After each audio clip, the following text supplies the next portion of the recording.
Madame, Monsieur, bonsoir. Et nous ouvrons ce journal par la série d'agressions qui a touché les étudiants de l'École nationale de commerce et de gestion à Tanger.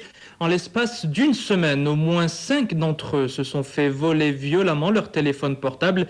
Une étrange coïncidence qui montre aussi que les étudiants sont les cibles privilégiées des délinquants. Reportage Ilham Barada, Mohamed Amour, le récit de Shaib Hamadi.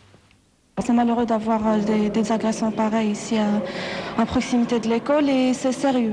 Parce que je ne suis pas la seule, il y a plusieurs personnes qui ont été agressées.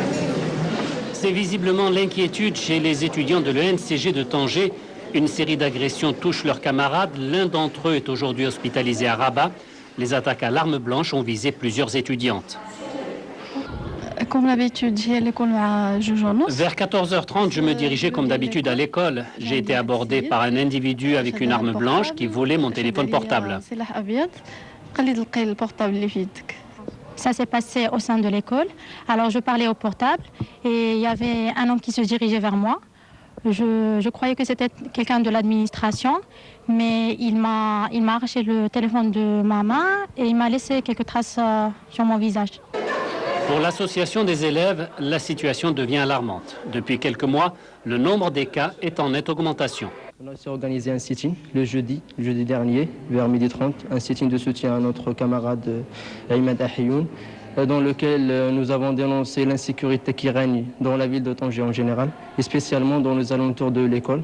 Soyez tranquilles, je crois que les choses sont maintenant prises au sérieux, aussi bien par l'administration de l'école que par les autorités au niveau de la ville de Tanger, qui collaborent avec nous de manière étroite pour éviter qu'il y ait une récidive.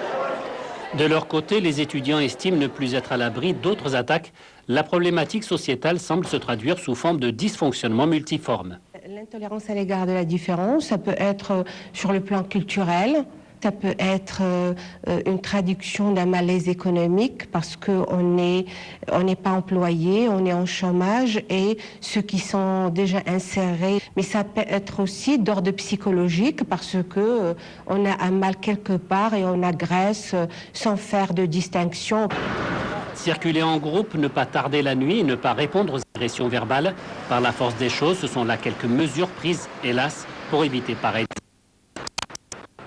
Près de 9 000 salariés ont quitté la fonction